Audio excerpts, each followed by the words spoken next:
माननीय मंत्री जी,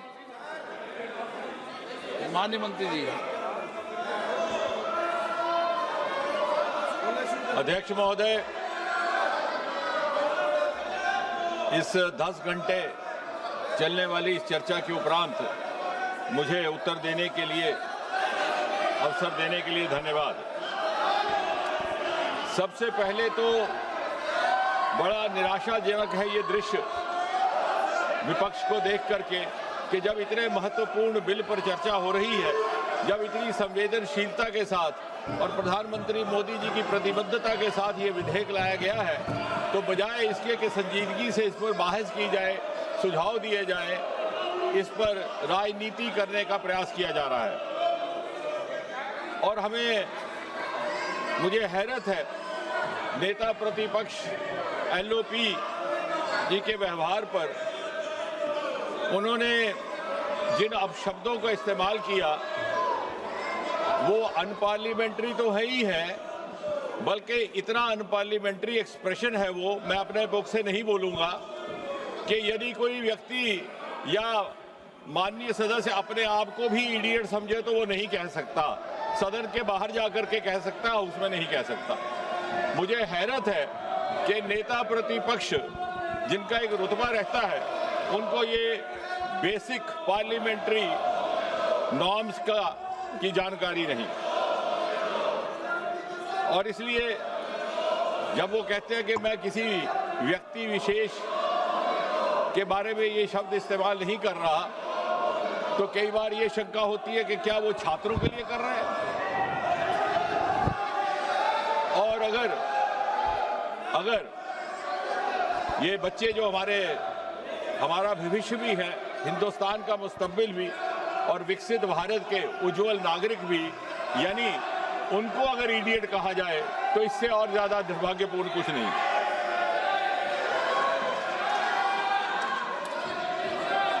मुझे ये भी हैरानगी है कि नेता प्रतिपक्ष को सार्वजनिक जीवन और प्रशासनिक प्रणाली की जो बुनियादी बिंदु हैं उनकी जानकारी का भी अभाव है। सबसे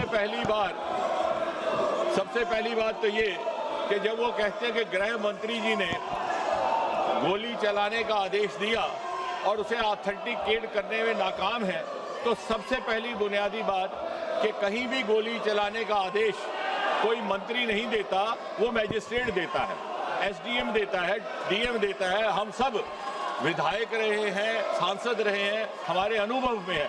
इसका अर्थ ये हुआ कि उन्हें सार्वजनिक जीवन का भी अनुभव में अभाव है।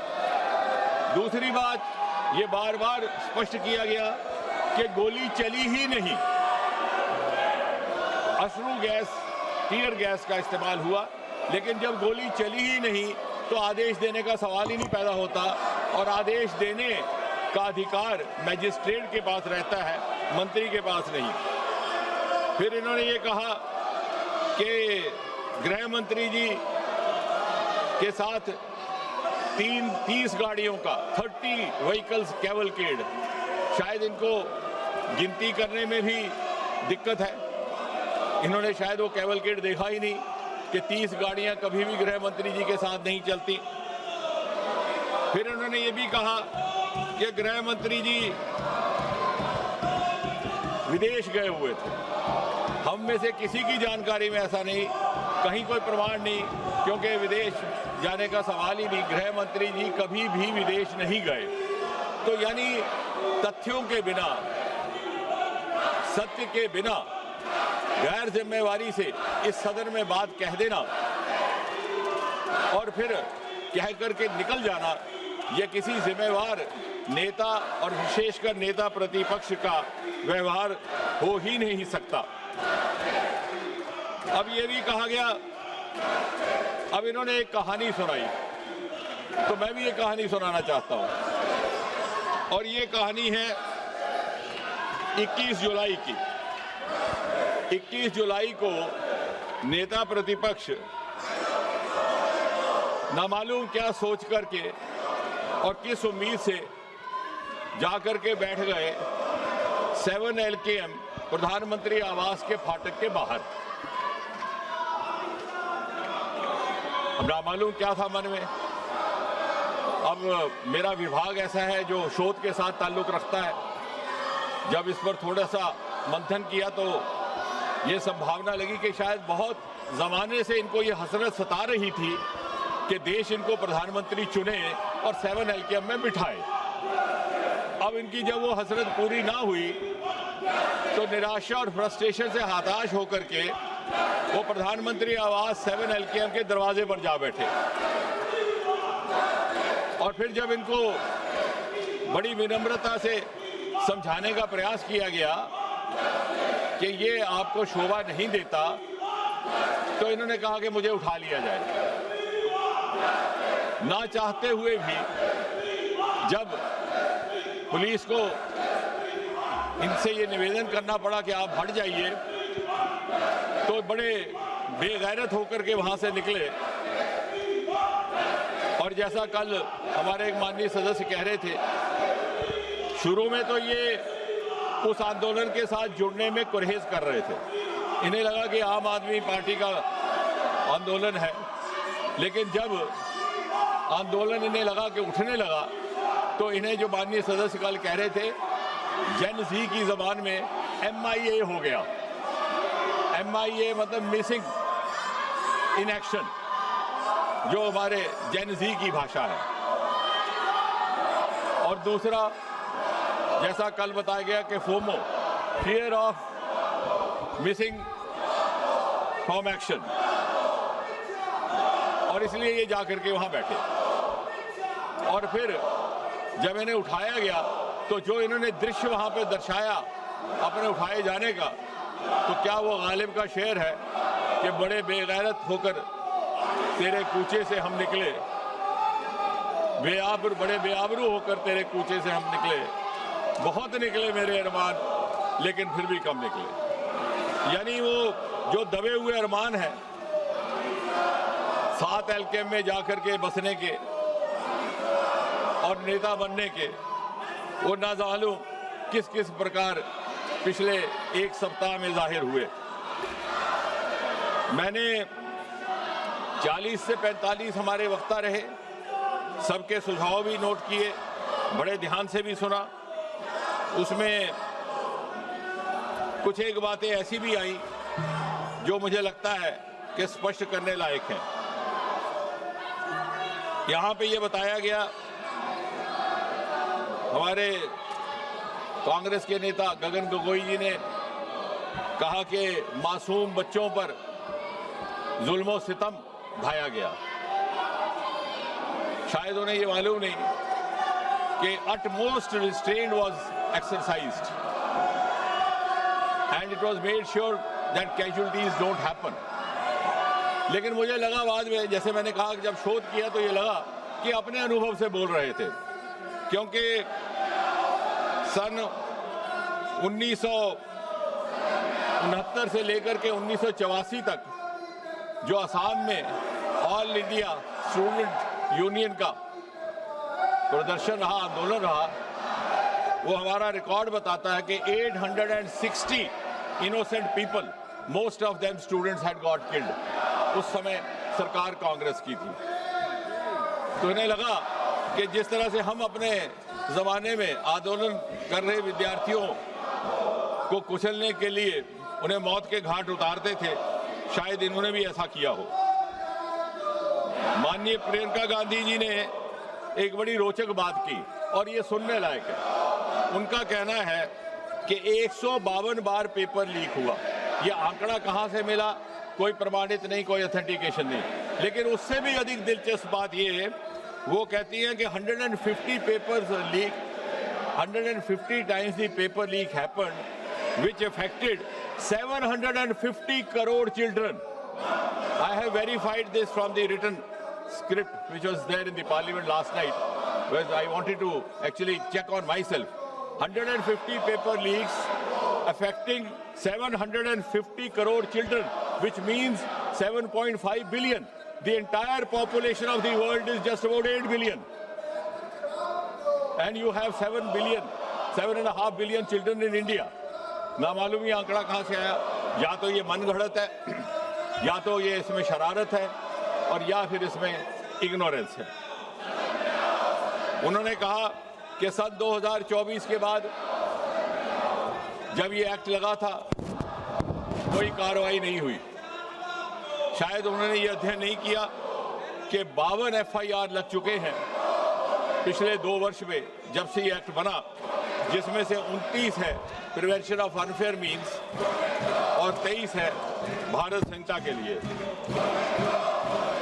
इसी तरह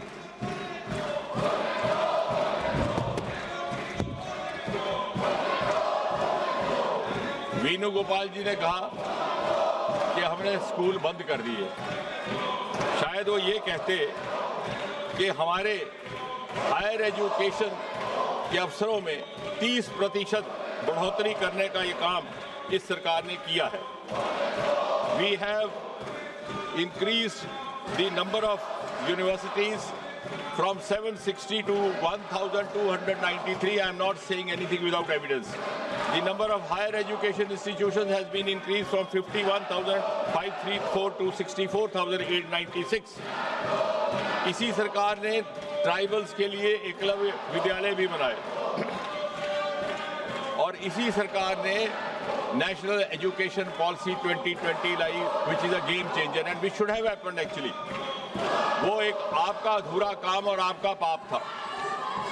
उसका नॉमेनक्लेचर भी गलत था। Human resource development is a nomenclature used in the corporate sector and other places to refer to personal management and you had made young children prisoners of the subjects chosen for them in class 12 by their parents, by their guardians, by their elders.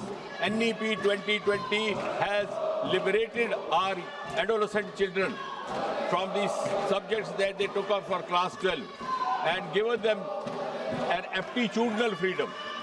अर्थात यदि कोई माता पिता अपने बच्चे को 12वीं कक्षा में 12वीं जमात में मेडिकल के सब्जेक्ट चुनने के लिए इसलिए हिदायत देते हैं कि उन्हें ये उम्मीद होती है कि वो आगे चल करके डॉक्टर बने और किसी कारण वो नहीं बन पाता, तो पिछले जैसे हालात नहीं कि वो BSc भी उन्हीं मजमून में करेगा, MSc भी उसी सब्जेक्ट में करेगा, PhD भी उसी सब्जेक्ट में करेगा, ना चाहते हुए भी he becomes prisoner of the subjects. Here we have entry exit. अगर वो डॉक्टर नहीं बना और उस डॉक्टर बनने बगैर वो सब्जेक्ट्स को आगे अध्ययन जारी नहीं रखना चाहता तो वो लिटरेचर में जा सकता है, मैथमेटिक्स में जा सकता है। There is a democratisation of higher education across the country.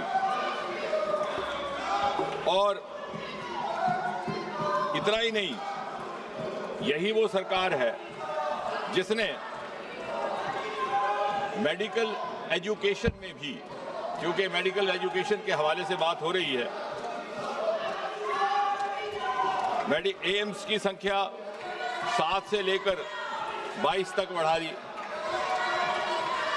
Government medical college की संख्या 387 से 844, MBBS सीट 51,300 से 1,39,000, पोस्ट ग्रेजुएशन सीट्स 31,100 से 86,300 तक। अब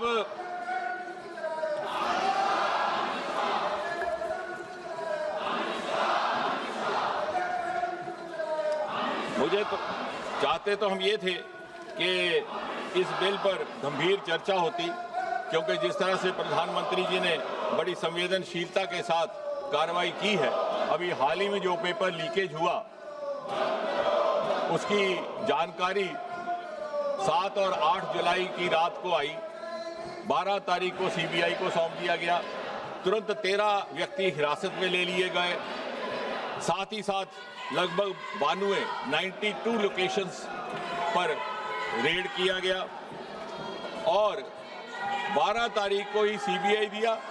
और मुझे ये कहते हुए तसल्ली है कि कल चार्जशीट फाइल हुआ और आज से वो ट्रायल भी शुरू हो गया इस नए कानून के तहत, जिसके अनुसार पूरा का पूरा फैसला 5 महीने में मुकम्मल हो जाएगा। पहले 2 महीने में इन्वेस्टिगेशन, इंटेरोगेशन और अगले 3 महीने में ट्रायल। एंड इसलिए जब आप इसके अतिरिक्त अगर आप युवाओं की बात करते हैं तो इसके अतिरिक्त सरकारी नौकरी की मानसिकता से बाहर निकालने का काम और अन्य विकल्प भी इसी सरकार ने पैदा किए। जब आपने सरकार छोड़ी तो इस देश में स्टार्टअप की संख्या केवल 350 थी, आज बढ़कर के 2,30,000 से ऊपर हो गई। हम तीसरे दर्जे पर आन खड़े हो गए। और इसलिए बहुत समय ना लेता हुआ मैं सीधा इस बजट के विषय में थोड़ी एक बात करके अपनी बात को समाप्त करूंगा, क्योंकि आप इस समय आपका भी उस तरह का नहीं है।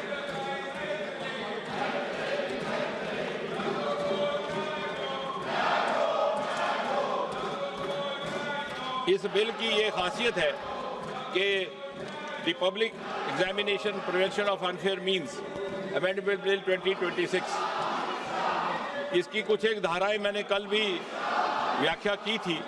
कुछ और तफसील में अगर आज जाने का मौका है तो मैं कुछ ही क्षण लेकर के इस बात को कंक्लूड करता हूं। Public examination prevention of unfair means bill 2024 was enacted in January 24, लेकिन हाल ही के घटनाक्रम के बाद ये इस सरकार की संवेदनशीलता है and openness to accept the inputs and to learn from the experience and also to learn from the advice of the experts के लगा कि इसको और stringent बनाया जाए। इस एक्ट के तहत जो अनअमेंडेड था उसमें भी the offence is cognizable, non-bailable, non-compoundable with stringent punishment। लेकिन जब महसूस हुआ कि इसे और ज़्यादा सख्त बनाने की आवश्यकता है तो इसकी कुछ एक धाराओं में संशोधन करने का काम किया गया है।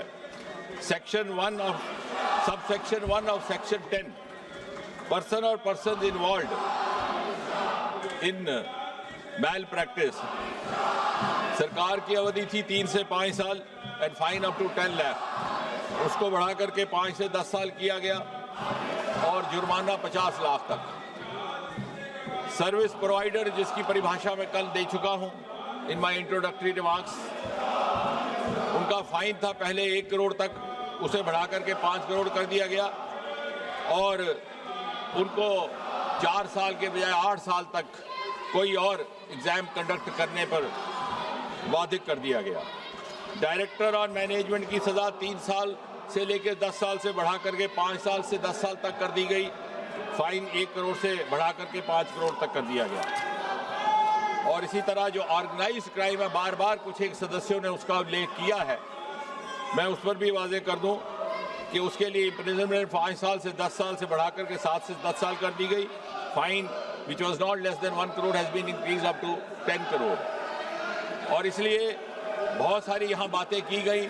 मैं ये भी कहना चाहूँगा कि कोई भी बच्चा अगर सुसाइड करता है तो जितना आपको उसका खेद है उससे ज़्यादा हमें है, लेकिन हमें आंकड़ों में ना उलझाइए। हालांकि किसी मृतक बच्चे के आंकड़े का व्याख्या करना कोई शोभा नहीं देता, लेकिन the rate of suicide related to paper leakage also has reduced over the last few years. यही कुछ एक बात कह करके मैं अपनी बात समाप्त करता हूँ।